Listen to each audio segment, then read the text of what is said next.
आज सकाळी उठल्या-उठल्याच माझ्यासाठी हे काम वाढवून ठेवलं होतं. तर हे चहाचं पातेलं आहे, पूर्णपणे जळलेलं आहे. तर आता सकाळी-सकाळी मला हे काम लागलेलं आहे. आता हे कसं काढायचं? तर चला मी प्रयत्न करते. निघतंय का ते मी तुम्हाला दाखवते. सगळ्यात अगोदर पाणी टाकते. पाणी टाकलं, एक मूठभर खडे मीठ टाकलेलं आहे. ही डिटर्जंट पावडर आहे, कपडे धुवायची पावडर कुठलीही टाका.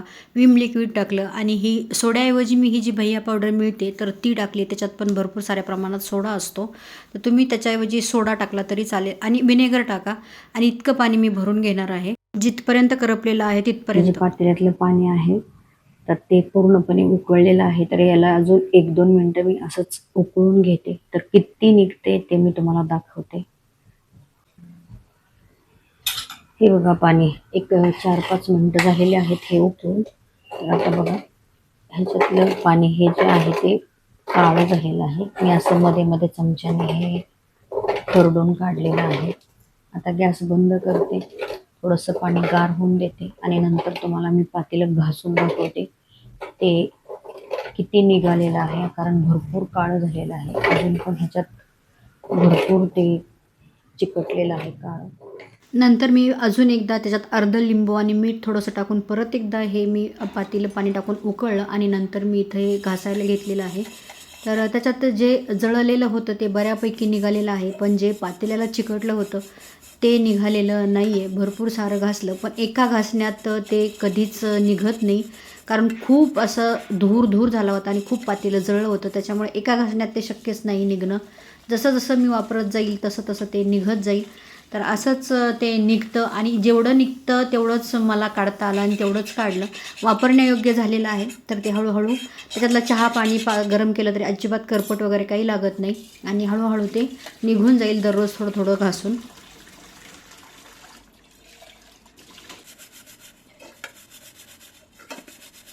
जेवढं निघालं काढता आलं तेवढं काढलं आणि एवढंच निघालं.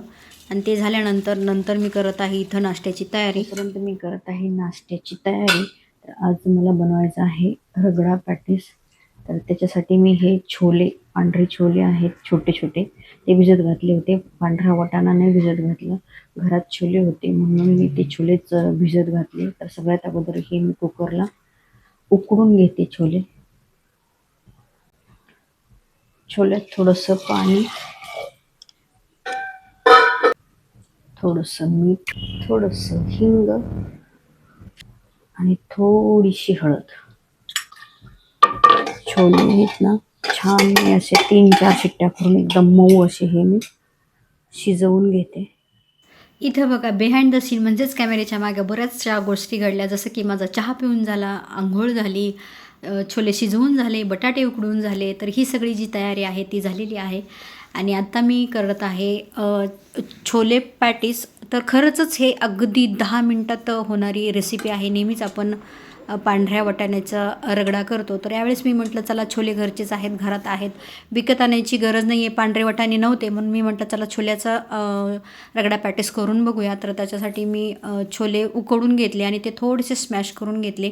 बघा आता बटाटा कसा उडतोय. बटाटा स्मॅश करता येईना, असं दोन्ही हाताने दाब दिला आणि नंतर बटाटे पण थोडेसे स्मॅश करून घेतले आणि फक्त बटाट्याचीच टिक्की बनवलेली आहे. बटाट्यात मी इतर दुसरं काहीच टाकलेलं नाही आहे. फक्त थोडंसं मीठ, थोडीशी हळद आणि कोथिंबीर इतकंच मी या पॅटीसाठी केलेलं आहे. म्हणजे ही बटाट्याची पॅटी आहे, तर तितकंच मी टाकलेलं आहे आणि अतिशय चविष्ट आणि अतिशय ही सुंदर रेसिपी आहे. जर तुमची पूर्वतयारी तर याला काही करावी लागतच नाही आहे. कुठलाही मसाला वापरायचा नाही आहे, ना लसूण सोलायचा आहे, ना काही वाटण वाटायचं आहे. तर फार पटकन होणारी ही रेसिपी आहे आणि पटकन चटपटीत अशी आहे. जर चटणी आपल्याकडे लाल चटणी असेल, हिरव्या चटणीला पण वेळ लागत नाही, लाल चटणीला थोडासा वेळ लागतो. जर लाल चटणी आपल्याकडे तयार असेल, गोड चटणी चिंचेची, तर अगदीच 10 मिनटात अतिशय पटकन होणारी ही रेसिपी आहे. नंतर मी ते सगळं एकजीव केलं आणि त्याच्या गोल अशा टिक्क्या बनवून घेतल्या आणि ह्या नॉनस्टिकवर थोडंसं तेल टाकून मी आता त्या टिक्क्या दोन्ही साईडनी अशा छान गोल्डन ब्राऊन होईपर्यंत दोन्ही साईडनी मी त्या खरपूस अशा भाजून घेणार आहे. तळून नाही घेतल्यात मी, भाजून घेणार आहे. तर भाजताना दोन्ही साईडनी व्यवस्थित भाजायच्या. वरतून थोडंसं तेल टाकायचं आहे. तेल नाही टाकलं तरी पण चालेल, पण थोडंसं तेल टाकलं की छान अशा त्या व्यवस्थित भाजल्या जातात, म्हणून थोडंसं तेल टाकलेलं आहे. आणि थोड्या ज्या जाड वाटत होत्या मला ह्या ज्या पॅटी आहेत त्या किंवा त्या टिक्क्या आहेत त्या थोड्याशा जाड होत्या, म्हणून मी त्या काय ते रोटी मेकर असतं तर त्याने मी थोडंसं असं प्रेस केल्या आणि थोड्याशा फ्लॅट केल्या, थोड्या मोठ्या झाल्या. आणि नंतर तोपर्यंत मी इकडं बाकीची तयारी केलेली आहे. या गॅसवर एका गॅसवर मी रगड्याला फोडणी देणार आहे. तोपर्यंत दुसऱ्या गॅसवर ह्या टिक्क्या ज्या आहेत तर त्या मंद गॅसवर मी भाजून घेणार आहे. रगड्याला पण फक्त थोडीशी फोडणी द्यायला, त्याला पण अजिबात वेळ लागत नाही. तेल टाकलेलं आहे, थोडंसं जिरे टाकलेलं आहे, हिंग आहे, धना पावडर आहे, लाल तिखट आहे आणि गरम मसाला. जिऱ्याची पावडर असेल तर टाका, माझ्याकडे नव्हती म्हणून मी टाकली नाही. आणि कोथिंबीर टाकायची, भरपूर सारी कोथिंबीर पण अशी छान मी परतून घेतली. साईडला मी गरम पाणी करायला ठेवलेलं आहे, थंड पाणी टाकायचं नाही रगड्यात टाकण्यासाठी. आणि जर स्मॅश करून छोले ठेवले होते तर ते मी कढईत टाकलेले आहेत.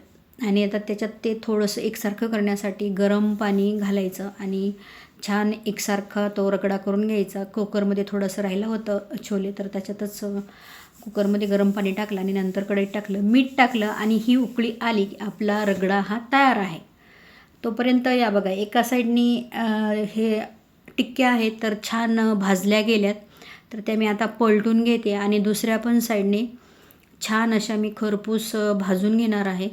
तर अतिशय टेस्टी आणि पटकन होणारा हा चटपटीत आणि तोंडाला चव देणारा, उन्हाळ्यात आपल्याला नेहमी तेच खायचा पण कंटाळा येतो किंवा भाजी चपाती खायचा पण कंटाळा येतो. तर आपल्या घरात जर गोड चटणी असेल तर ह्या तुम्हाला आयत्या वेळेस पण करता येण्यासारखा पदार्थ आहे. दोन्ही साईडी ह्या टिक्क्या भाजल्या गेलेल्या आहेत.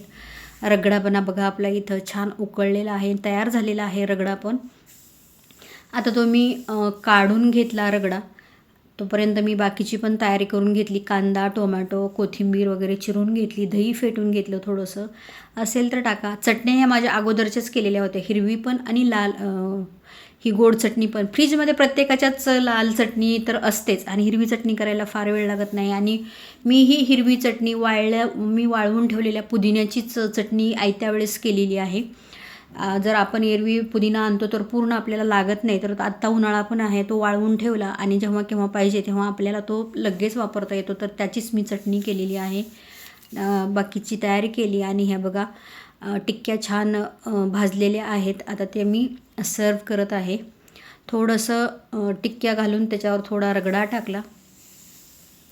नंतर ही गोड चटणी आहे, जेवढं तुम्हाला प्रमाण पाहिजे तसं तुम्ही त्याच्यात टाका. नंतर हिरवी चटणी, कांदा, नंतर टोमॅटो टाकलेला आहे आणि कोथिंबीर टाकलेली आहे. परत हे फेटलेलं दही आहे, दही एकदम ताजं आहे. दही तुम्हाला पाहिजे तर टाका, नाही पाहिजे असेल तर नका टाकू, पण उन्हाळ्यात दही पण खायला चांगलं असतं म्हणून मी दही पण टाकलं. आणि नंतर अजून लाल चटणी, हिरवी चटणी आणि कोथिंबीर, थोडंसं तिखट भुरभुरलेलं आहे, तिखट टाका. आणखीन किंवा मग जिरेपूड असेल जिरेपूड टाका, चटपटीतपणा वाढवण्यासाठी चाट मसाला टाका. पण माझ्याकडे हे दोन्ही पण नव्हतं तर म्हणून मी फक्त तिखटच टाकलं आणि छान सर्व करा. कसा वाटला हा व्हिडिओ नक्की सांगा. आवडलं तर लाईक शेअर सबस्क्राईब करा. धन्यवाद.